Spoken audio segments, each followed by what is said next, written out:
Hello everyone, मैं परवेश मान आपके अपने यूट्यूब चैनल ओयू क्लास पर आप सबका स्वागत करता हूं। डियर स्टूडेंट्स, इग्नू में अभी जो भी बच्चा जून 2025 में एग्ज़ाम देने वाला है उसके लिए ये वीडियो बहुत इंपॉर्टेंट है। आज की वीडियो में हम डिटेल में स्टेप बाय स्टेप आपको बताएंगे आपको एग्जामिनेशन फॉर्म फिल कैसे करना है। आपको कोई गलती नहीं करनी है एग्जाम फॉर्म में। अगर गलती हो गई तो आपके पैसे बर्बाद हो जाएंगे। इग्नू ने नया सिस्टम इम्प्लीमेंट किया है फॉर्म फिल करने के लिए। पहले जैसे होता था अब वैसे नहीं होगा। तो किस तरीके से आपको एग्जाम फॉर्म फिल करना है, बच्चों को बहुत बहुत प्रॉब्लम्स भी आ रही है। तो वीडियो को अगर आप लास्ट तक देख लोगे तो आपको एग्जाम फॉर्म फिल करने में कोई प्रॉब्लम नहीं आएगी। चुटकियों में आप अपना एग्जाम फॉर्म फिल कर सकते हो बड़ी ही आसानी से। तो चलिए स्टार्ट करते हैं। तो डियर स्टूडेंट, जैसा कि हमने बताया था जून 2025 एग्जामिनेशन के लिए आपके एग्जाम फॉर्म आउट हो गए हैं। लास्ट वीडियो में मैंने बहुत डिटेल में बताया था कि आपकी क्या एलिजिबिलिटी क्राइटेरिया है और लास्ट डेट क्या है। लास्ट डेट मैं आपको बता देता हूं, 20 अप्रैल 2025 लास्ट डेट है एग्जाम फॉर्म फिल करने की विदाउट लेट फी। उसके बाद अगर आप करते हो तो 27 अप्रैल तक आप फिल कर सकते हो, जिसकी 1100 आपकी लेट फी के साथ होगा। ठीक है, तो चलिए देखते हैं कैसे आपको एग्जाम फॉर्म फिल करना है। सबसे पहले अगर हम बात करें तो अब आपको एग्जाम फॉर्म अपनी स्टूडेंट पोर्टल से करना है। इग्नू का स्टूडेंट पोर्टल है, समर्थ पोर्टल है, वहां पर आपको लॉगिन करना है। अब लॉगिन कैसे करना है, बड़ा ही सिंपल तरीका है। ठीक है, देखो जब हम एडमिशन लेते हैं इग्नू में, फ्रेश एडमिशन लेते हैं, इग्नू क्लियरली अपने प्रोस्पेक्टस में भी इग्नू ने लिखा हुआ है कि जैसे ही आपका एडमिशन कंफर्म हो जाएगा उसके 10 डेज के बाद आपको इग्नू समर्थ पोर्टल स्टूडेंट पोर्टल पर रजिस्ट्रेशन करना है, जो कि इस तरीके का दिखता है। ठीक है, तो यहां पर जाकर आपको लॉगिन करना होता है। अब लॉगिन अगर आप फर्स्ट टाइम लॉगिन कर रहे हो तो आपको रजिस्ट्रेशन करना पड़ेगा। यहां पर न्यू रजिस्ट्रेशन, जैसे आप न्यू रजिस्ट्रेशन पे जाओगे आपके सामने ये वाली विंडो ओपन होगी। यहां पर आपको अपना प्रोग्राम सेलेक्ट करना है। प्रोग्राम सेलेक्ट करने के बाद आपको अपना नाम लिखना है। यहां पर जो भी आपका नाम इग्नू के आईडी कार्ड पे आपका नाम लिखा हुआ है, डॉक्यूमेंट्स में जो आपका नाम है वही नाम लिखना है। उसके बाद अपना एनरोलमेंट नंबर, जब आपका एडमिशन कंफर्म हुआ होगा तो आपको एनरोलमेंट नंबर मिला ही होगा। उसके बाद ये कोड जो भी आपका वहां पर आएगा यहाँ पर फिल कर दोगे तो सबमिट कर दोगे। फिर वो आपसे ओटीपी मांगेगा। ओटीपी डालने के बाद पासवर्ड आपको क्रिएट करना होगा। ठीक है, जब आप पासवर्ड क्रिएट कर लोगे तो दोबारा आपको इस वाली विंडो पे आना है। यहां आने के बाद आपको अब लॉगिन करना है। क्या करना है, लॉगिन करना है। लॉगिन के लिए यूजर नेम तो आपका जो भी एनरोलमेंट नंबर है वो यूजर नेम होगा।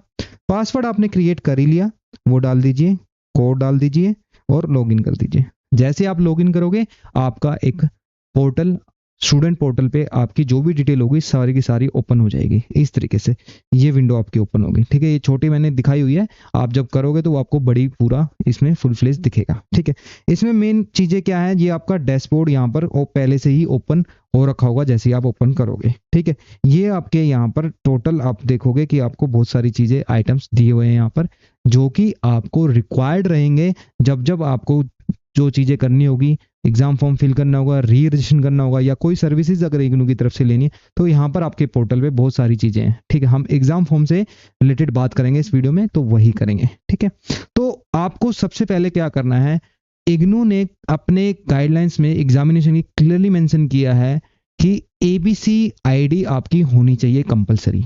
ठीक है, ये गवर्नमेंट ने भी कंपलसरी कर दिया है। अब अगर आप फ्रेश एडमिशन लेते हो तो डीईबी आईडी अगर आपकी नहीं होगी तो आप एडमिशन ही नहीं ले पाओगे, और डीईबी आईडी जब बनाओगे तो एबीसी आपकी ऑटोमेटिकली वहां पर बन जाती है, आपको बनाने की जरूरत नहीं पड़ेगी। ठीक है, तो उसका बहुत सिंपल प्रोसेस होता है, उसकी वीडियो मैंने अपलोड की हुई है, वो वीडियो जरूर देखें। डीईबी आईडी की भी और एबीसी आईडी की भी, दोनों की वीडियो मैंने अपलोड की हुई है। ठीक है, अगर आपने लिंक किया हुआ है तो कोई प्रॉब्लम नहीं है। अगर आपने लिंक नहीं की एबीसी आईडी तो एग्जाम फॉर्म फिल करने से पहले एबीसी आईडी जरूर लिंक कर लेना। ठीक है, यहां पर आप देखोगे ये जो लिखा हुआ है कि आप एबीसी आईडी लिंक करने के लिए यहां पर क्लिक करें, तो आपको सीधा यहां पर क्लिक करना है। ठीक है, जैसे ही आप क्लिक करोगे आपके सामने ये वाला ऑप्शन आ जाएगा अगर आपने लिंक नहीं किया होगा तो। ठीक है, अगर लिंक कर रखा होगा तो आपका ऐसे ये वाली विंडो दिखेगी। ठीक है, ये नहीं होगा क्योंकि ये जब होगा जब आप लिंक करोगे। ठीक है, तो चलिए मैं मान लेता हूँ आपकी लिंक नहीं है, तो आपको क्या करना है, यहाँ पर क्लिक हेयर टू लिंक और क्रिएट योर एबीसी आईडी। ठीक है, लिंक नहीं है तब भी यहाँ पर करना है, और आपने क्रिएट नहीं की हुई तब भी यहाँ पर ही आपको करना है, डायरेक्ट अपने उससे कहीं नहीं जाना। ठीक है, जैसे ही आप यहाँ करोगे, अगर आपकी एबीसी आईडी ऑलरेडी बनी हुई है तो आपको वो लेके जाएगा डिजी लॉकर पे यहाँ पर। ठीक है, डिजी लॉकर की वेबसाइट पे आपको लेके जाएगा। डिजी लॉकर पे जाके अगर आपने वहां पर आपका अकाउंट ऑलरेडी एग्जिस्ट है तो आप लॉगिन कर लीजिए। ठीक है, सीधा सीधा यहाँ पर अपना मोबाइल नंबर या फिर यूजर आईडी या फिर आधार नंबर से भी आप लॉगिन कर सकते हो। ठीक है, नेक्स्ट करके लॉगिन कर सकते हो। इन केस आप पहली बार रजिस्टर करो या आपको पता ही नहीं है कि आप डिजी लॉकर पे रजिस्टर हो या नहीं हो, सीधा सीधा साइन अप करना। ठीक है, साइन अप करोगे तो सबसे इजी है, आधार कार्ड से कर लेना। आधार कार्ड से आप साइन अप करोगे, ओटीपी आएगा, उसके बाद वो एक पिन कोड जनरेट करने को कहेगा आपसे कि आपको इसका डिजी लॉकर का पिन कोड जनरेट करना है। ठीक है, वो डिजिटल रूप में होता है, जैसे 1 2 3 4 6 डिजिट में आपको करना होता है। ठीक है, तो वो सारी चीजें फॉर्मेलिटीज करके जैसे ही आप उसको लॉगिन करोगे, लॉगिन करने के बाद आपको वहां पर एक विंडो पॉपअप होगी जिसमें आपको समर्थ पोर्टल के लिए वो आपसे रिक्वेस्ट मांगेगा। ठीक है, वहां पर आपको क्लिक कर देना है। जैसे ही आप क्लिक करोगे आप इस विंडो पे डाइवर्ट हो जाओगे। यहाँ पर लिखा आ जाएगा great ABC ID detail submitted, और ये यहाँ पर आपकी एबीसी आईडी लिखी आ जाएगी। ठीक है, पूरा डिजिट नंबर होता है, मैंने हाइड किया हुआ है। ठीक है, तो ये आपका एबीसी आईडी लिंक करने का, ये भाई कर लेना 110%। उसके बाद हम बात करते हैं, जैसे आपकी एबीसी आईडी लिंक हो जाएगी, यहाँ पर देखना इस साइड। ठीक है, आप देखोगे तो यहाँ पर ये एग्जामिनेशन वाली आपको टैब दिखेगा, इसमें आप देखोगे रजिस्ट्रेशन टैब है, उस पर क्लिक करोगे तो आपका ये वाला ओपन हो जाएगा। ठीक है, यहाँ से आपको click here for exam form पे क्लिक करना है जब आप फॉर्म फिल कर रहे हो। यहाँ पर अपने एलिजिबिलिटी आप देख सकते हो, देखना चाहो तो कोर्सेज कौन कौन से कोर्सेज आपके एलिजिबल हैं।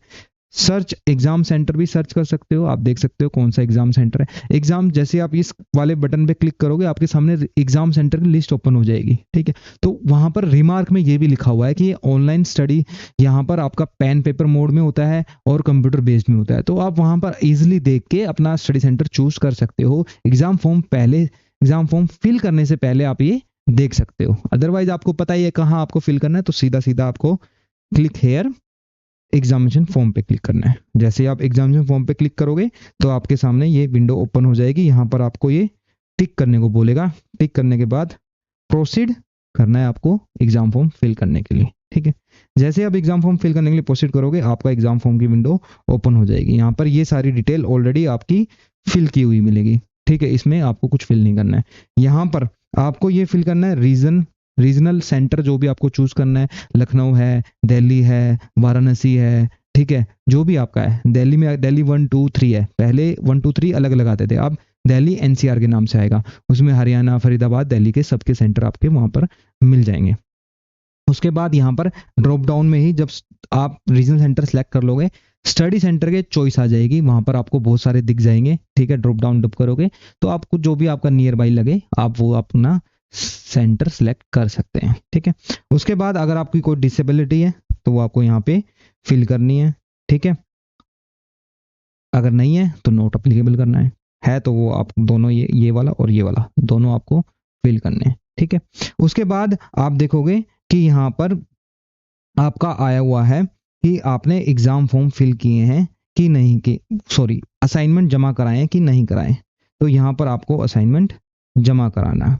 ठीक है, तो उसके बाद यस का ही ऑप्शन यहाँ पे आएगा, आपको नो का ऑप्शन नहीं है, इसका मतलब असाइनमेंट सबमिशन मैंडेटरी है। ठीक है, ये आपको ध्यान रखना है। उसके बाद आपको यहाँ पे सब्जेक्ट दिखेंगे आपके, जैसे स्टूडेंट के यहाँ पे 4 सब्जेक्ट हैं टोटल फर्स्ट ईयर में, तो आपको ये सब्जेक्ट यहाँ पर टिक करने होंगे। जैसे ही आप इनको टिक करोगे, सिलेक्ट करोगे, जितने सब्जेक्ट सिलेक्ट करोगे उतने आपकी पेमेंट रिफ्लेक्ट होगी। ठीक है, पेमेंट कितनी है 200 पर पेपर।